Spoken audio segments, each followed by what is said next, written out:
Hezbollah और Israel के बीच तनाव चरम पर चल रहा है। दोनों के बीच लगभग जंग जैसे हालात हो गए हैं। लेबनान सीमा पर दोनों एक दूसरे पर हवाई हमले कर रहे हैं।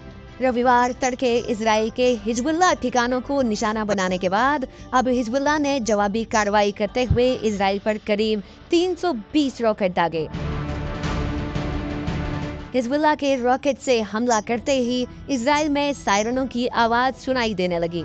आईडीएफ ने आगे बड़े हमले की आशंका को देखते हुए पूरे इजराइल में इमरजेंसी लागू कर दी है। हिजबुल्लाह ने हमले के बाद इस मामले पर बयान जारी किया। हिजबुल्लाह ने कहा कि हमला उसके कमांडर फवाद शुक्र की हत्या के बदले में किया गया है।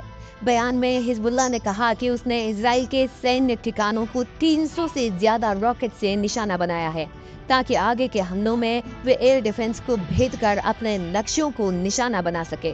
साथ ही इस बयान में कहा गया है कि हमले का पहला चरण पूरा हो गया है, जिससे जाहिर होता है कि हिजबुल्लाह के आगे के इरादे और ज्यादा खतरनाक हैं।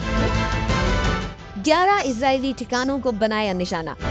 ताज़ा बयान के मुताबिक हिजबुल्लाह ने 11 इजरायली सैन्य ठिकानों और बैरकों पर 320 से ज्यादा रॉकेट दागे हैं, जिसमें मेरोन बेस और कब्जे वाले गोलान हाइट्स की 4 जगहें शामिल है।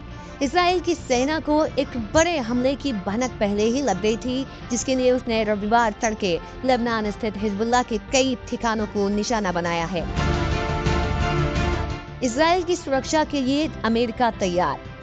ईरान में हमास के पॉलिटिकल चीफ इस्माइल हानिया और हिजबुल्लाह कमांडर फवाद शुक्र की हत्या के बाद से ही ईरान और हिजबुल्लाह ने इजराइल से बदला लेने की ठान ली है। इधर अमेरिका इजराइल के समर्थन में खड़ा हुआ है। किसी भी हमले से बचाव के लिए अमेरिका ने क्षेत्र में अपनी सेना युद्धपोतों की तैनाती बढ़ा दी है।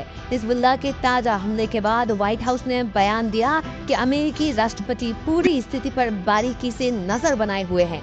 अमेरिका ने इजराइल को किसी भी हमले के वक्त उसकी रक्षा का पूरा भरोसा दिया है। बता दें कि इजराइल के आसपास लगातार उसके दुश्मन बढ़ते जा रहे हैं।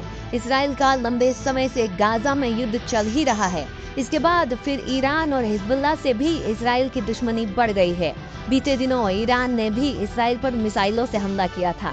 दरअसल 1 अप्रैल को सीरिया में ईरान के वाणिज्यिक दूतावास पर हमला किया गया था। इस हमले में ईरान ने अपने एक टॉप कमांडर सहित कई सैन्य अधिकारियों की मौत का दावा किया था।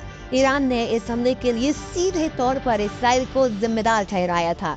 यही वजह है कि उसने बदला लेने के लिए इजराइल पर ताबड़तोड़ हमले किए और इस कार्रवाई को ऑपरेशन टू प्रॉमिस का नाम दिया। ईरान का कहना है कि उसने ऑपरेशन टू प्रॉमिस इसलिए कोड नेम दिया है ताकि वो अपने दोस्तों और दुश्मनों को बता सके वो जो भी कहता है उस पर अमल करता है। वो सच्चा वादा करना जानता है और जो